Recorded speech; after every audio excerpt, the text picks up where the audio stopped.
Welcome to Starbound, where every star tells a story. How will the mighty fall when their arrogance meets human cunning?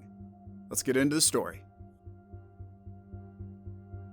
The bridge of the Silurian dreadnought, Leviathan, hummed with barely contained energy. Commander Zareth hissed, his scaled crest flaring in anticipation. The view screens shimmered with an unremarkable solar system, a paltry collection of rocks and a solitary yellow star. Yet within this system lay the salvation of the fading Silurian Empire. According to our scans, this planet, he swept a clawed hand across the third orb, holds a wealth of zirconium. Our empire's dwindling supply is unsustainable. A chorus of hisses echoed his sentiment amongst the crew. The discovery of zirconium had revitalized the once stagnant empire. Finally, after an eternity of decline, there was hope. "We have identified the natives," interrupted the intelligence officer, his voice a rasp over the comm system. "Species designation, humans. Primitive, barely spacefaring. Their technology, laughably basic." Another wave of hisses, this time laced with contempt. Decades of infiltration had revealed a race divided and stagnant, their planet ripe for conquest. On an unmonitored frequency, a human transmission pulsed. "Fleet Admiral Vance here. Looks like the lizards are falling for it. Phase 1 is a success. Boys, time to bring out the welcome committee." A dry chuckle followed. Humans understood deception well, it seemed. Zareth slithered forward. "Target the primary settlements. Subjugate any resistance. The resources of this world shall be ours." The Silurian hunger for power was visceral, but it was blinded by pride, a weakness the humans were about to exploit ruthlessly. As Leviathan lumbered into a high orbit over the third planet, the trap was primed. There was nothing to suggest the ambush awaiting them. The human cities looked as pathetic as intelligence projected, their defenses flimsy, laughable even. "Commander, multiple ship signatures manifesting from nowhere." The intelligence officer's voice hitched in surprise. "They were cloaked." Zareth's crest flattened. Impossible. Hundreds of sleek warships previously unseen materialized from the emptiness of space, their guns trained on the Silurian fleet. The bridge erupted in pandemonium. Zareth roared, "Open fire! Eradicate them!" The mighty cannons of the Leviathan erupted, beams of searing energy lancing towards the human ships. Yet, something was off. The human vessels darted between the blasts with impossible agility, their shielding shimmering in defiance. The proud Leviathan, a juggernaut among warships, suddenly felt ponderous, clumsy. "Their ships are too maneuverable!" an officer shrieked. Indeed, the human fighters danced around the lumbering Silurian fleet, unleashing precise strikes that seemed to bypass the dreadnought's heavy armor. Tiny, mosquito-like vessels latched onto the hulls of the capital ships, breaching, venting precious atmosphere into the void. "They are using some kind of teleportation technology," gasped the intelligence officer. His voice trembled. He wasn't wrong.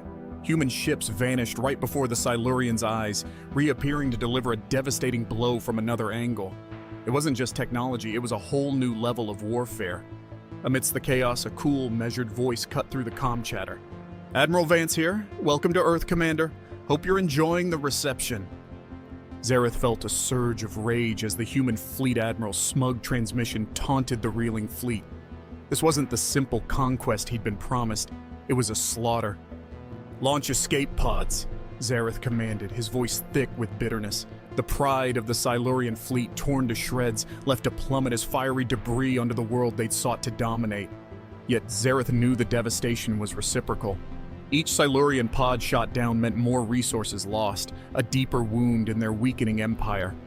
As his own pod ejected from the dying Leviathan, he glanced back at the blue marble below, at the planet teeming with a species far more formidable than they had ever imagined.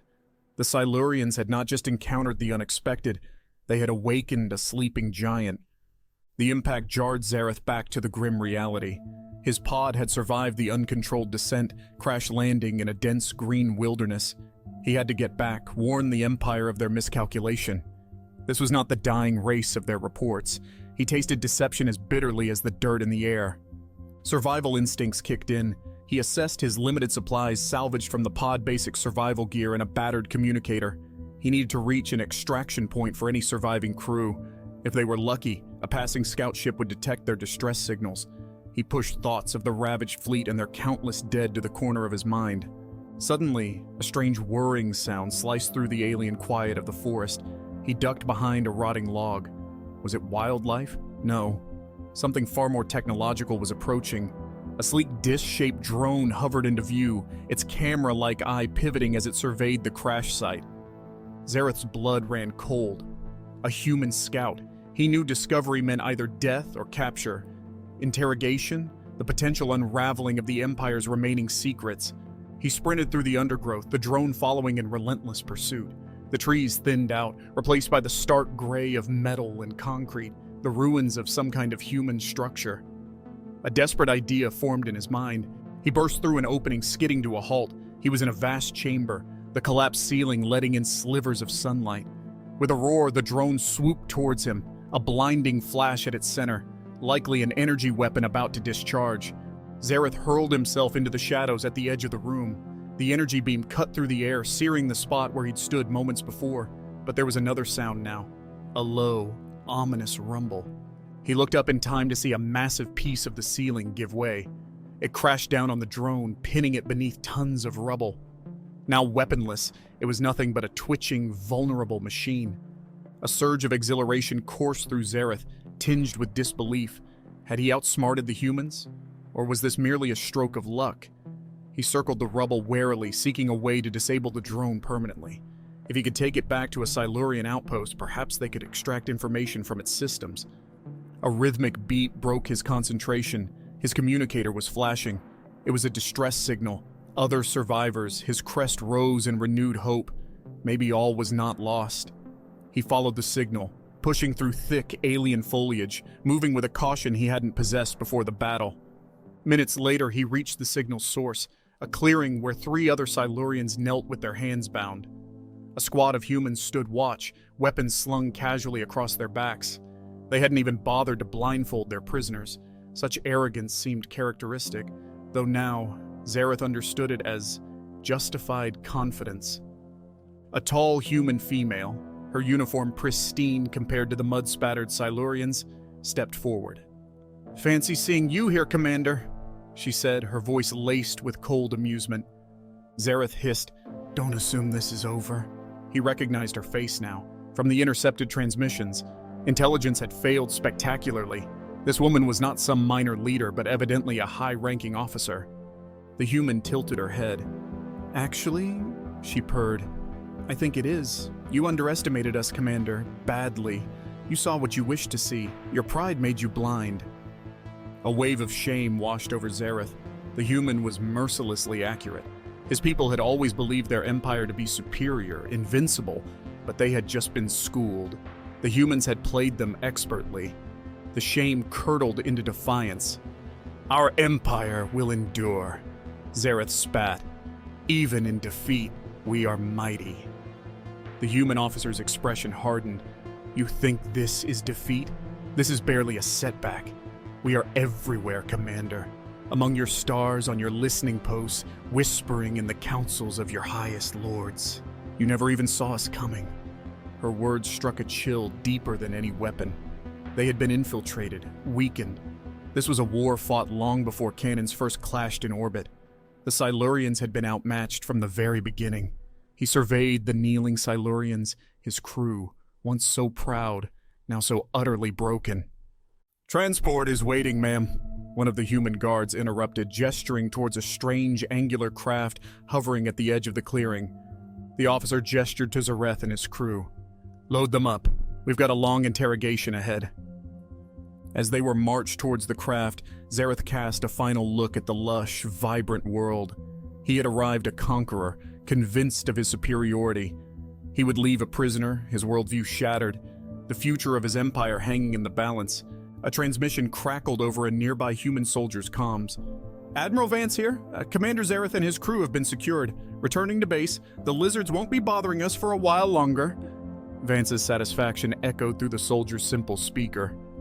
Zareth shuddered. The human admiral was probably right. Even if the Silurian Empire survived this debacle, even if they rallied, the wounds would be deep. Humanity had not just won a battle, they had broken the unbreakable spirit of their would-be conquerors. It was the humans' turn to hiss in triumph, while the scales had fallen from the Silurians' eyes. Zareth and his crew were confined to cramped cells aboard a human vessel, a far cry from the expansive corridors of a Silurian dreadnought. It was a stark reminder of the shift in power. Days blended into one another, measured by the bleak routine of interrogation sessions. The humans weren't physically brutal. They didn't need to be. They had a different kind of weapon information. With unnerving efficiency, they outlined the extent of their infiltration into the Silurian Empire. Compromised commanders, sabotaged supply lines, whispers of rebellion sown among restless colonies. The picture they painted was of an empire slowly crumbling from within. "What is your goal?" Zareth asked his interrogator, a young, unremarkable-looking human named Lieutenant Carter.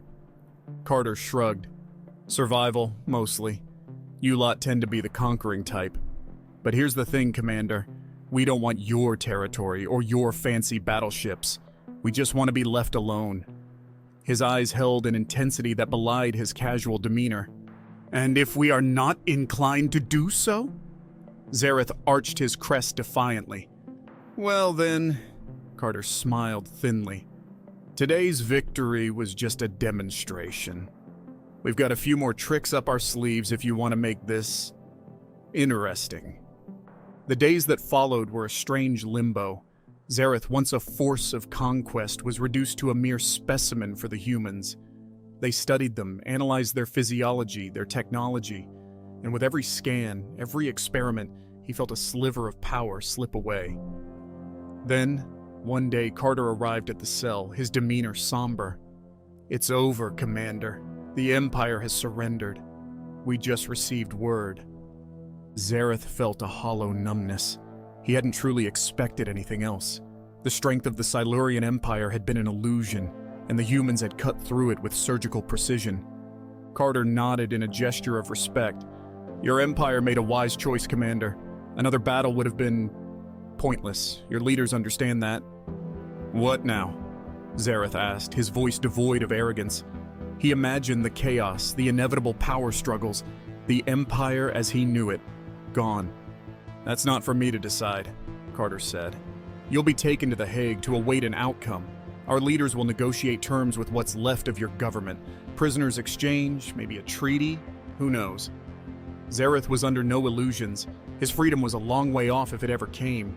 But one question had been gnawing at his mind. "Carter, how? How did we lose so spectacularly?"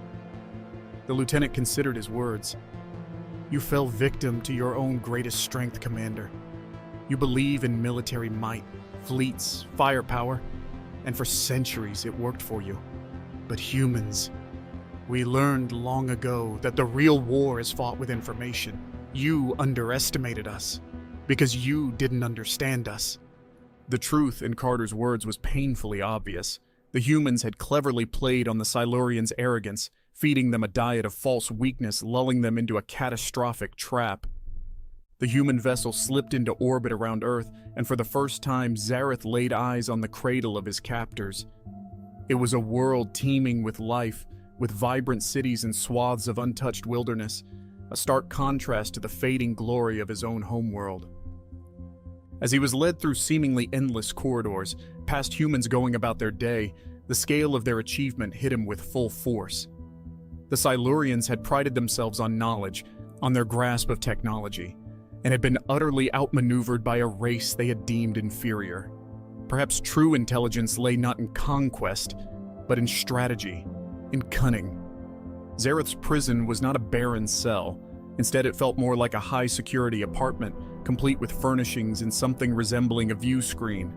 Were the humans keeping him comfortable out of mercy, or was it a final act of cruelty, providing the illusion of normalcy for a captive emperor? Weeks turned into months, and then years. He wasn't mistreated, and there were periodic visits, not for interrogation, but for discussion. Carter would arrive, often accompanied by others, scientists, historians, even a philosopher or two. At first, Zareth bristled, seeing it as further torment. But then, out of sheer boredom and an unexpected curiosity, he started to engage. They discussed Silurian history, the Empire's gradual decline, the choices that had brought them to that disastrous first contact.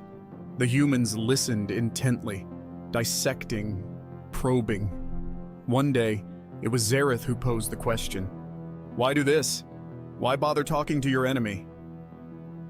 The philosopher, a gray-haired woman with surprisingly kind eyes, answered, because to ensure peace, we must understand war. And you, Commander, know war well. Maybe not well enough, she added, a flicker of a smile crossing her face. Years bled into a decade. The philosopher's words stuck with Zareth. The arrogance, the blind confidence that had driven his people. It had all been so terribly wrong.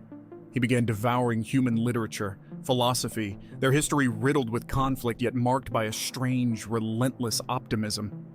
He was, in a way, the first Silurian to ever truly study these primitive beings. One day a transmission reached his quarters. It was a formal announcement. A peace treaty had been signed between the Silurian Empire and the newly formed Union of Human-Led Systems. The terms were surprisingly lenient, focused on trade restrictions, disarmament, and reparations. No humiliation, no crippling constraints on what remained of his once proud people. Zareth stared out the window of his cell-turned apartment at the bustling blue world outside. Had the humans softened, or was this another form of strategy? He never got his answer because the announcement contained another bombshell. He was to be released. Not as a returning hero, but as an emissary, a liaison of sorts for his battered empire. The human transport that carried him home was nothing like the mighty vessels of his past. It was small, efficient, a stark difference that echoed the shifting power dynamic he'd finally begun to grasp. His homecoming was muted. There were no cheering crowds, no jubilant parades. His people were scarred, broken. They looked at him with a mixture of resentment and a flicker of hope. Could he, the commander who had led them into disaster, lead them towards some kind of future? Zareth addressed the tattered remnants of the Silurian High Council. He did not make excuses, did not attempt to sugarcoat their defeat. Instead, he outlined the full scope of the human victory, not as a warrior recounting a battle lost, but as a scholar analyzing a phenomenon. He spoke of the infiltration, the misinformation, the human brilliance at exploiting their enemies' weaknesses. It was a bitter tale to tell, but a necessary one. We can rebuild ships, Zareth declared, meeting the eyes of the weary council members. We can train new crews, but that won't be enough. The humans have taught us a painful lesson. We must relearn how to wage war and how to build peace. We must learn to be cautious, to be cunning, perhaps even a little more human. The silence that followed was heavy. Then, an elder, scales dull with age, rasped, "It will be a long journey, Commander." "Yes," Zareth acknowledged, "but it's one we cannot afford to delay in starting." The years following Zareth's return were fraught with difficulty. The task of rebuilding an empire shattered in both spirit and resources was immense. The galaxy, once host to the Silurians' unquestioned power, now buzzed with nervous speculation about this new era. Zareth became something akin to an elder statesman. His unique perspective, having lived the arrogance of the empire and the consequences of its fall, made him a valuable, if controversial, figure. He pushed for uncomfortable reforms, increased emphasis on diplomacy, the formation of a dedicated intelligence agency, even hesitant steps toward internal democracy to temper the empire's rigid hierarchy. He worked closely with his human counterpart, Admiral Vance, now a key Union diplomat. Their meetings were rarely comfortable, the ghosts of conflict hanging heavy in the air. Yet, over time, a bizarre sort of respect developed between the two. Vance's bluntness and Zareth's calculated caution proved a surprisingly effective combination in navigating the minefield of post-war galactic politics. It wouldn't be accurate to call it friendship, but there was an understanding. Both men bore the scars and the responsibility of having changed the course of their respective species forever. One particularly contentious summit nearly collapsed when a minor trade dispute spiraled towards a war drum-beating frenzy. The humans were bristling. The Silurians' old pride resurfaced, and the dozens of other alien delegations eyed them all with trepidation. It seemed the galaxy held its breath. In a back room, away from the noise, Zareth and Vance confronted one another. "This is madness," Zareth hissed. "We fought, we bled. For what? To go back to squabbling children." Vance rubbed his temples. Politicians never change, I guess. Yours, mine, doesn't matter the species. Together they worked out a solution. Not a perfect one, but one that avoided more pointless bloodshed. Later, when the delegates emerged from the room with a tentative agreement, nobody suspected the role the two former enemies had played in achieving it. The galaxy wasn't peaceful. That was a notion for starry-eyed dreamers, not hardened veterans. But it was less chaotic. Old rivalries cooled, and a tentative sense of cooperation was spreading. The Union was a formidable power, yet, perhaps tempered by their bloody encounter with the Silurians, they didn't pursue expansion with the single-minded zeal Zareth once had. Decades after he walked free from his human prison, an aging Zareth received a curious invitation. It was a ceremony on Earth, marking the anniversary, a human anniversary of their victory over the Silurians. A celebration. His first instinct was to decline, to dredge up that humiliation, that loss. Yet, curiosity won over resentment. He attended garbed in the formal attire of a Silurian ambassador, not the armor of a conqueror. The ceremony was not a boastful display as he'd feared, but a somber one. Humans laid wreaths for fallen comrades, speeches were made about the cost of war and the value of peace. And then, Vance took the stage. The Admiral was older too, his hair gone silver, authority lines etched on his face. He didn't gloat. Instead, he spoke of Zareth, not as a defeated foe, but as a partner in an uneasy alliance. An alliance, he stressed, that had made the galaxy a marginally safer place. As the ceremony ended, Vance approached Zareth. He held out his hand. "Thank you for coming, Commander." Zareth, after a long moment of hesitation, clasped the human's hand. "Your invitation was unorthodox, Admiral." Vance grinned, a surprisingly boyish smile for the hardened war veteran. "Seemed fitting. Unorthodox is kinda our thing, wouldn't you say?" They didn't become friends, not really. Their past was an ocean too deep to cross. But as Zareth left Earth that day, he felt a strange sort of peace. The Silurians had lost much, but perhaps not everything. Their fall from grace had been a brutal one, but it might just have been the salvation their empire desperately needed.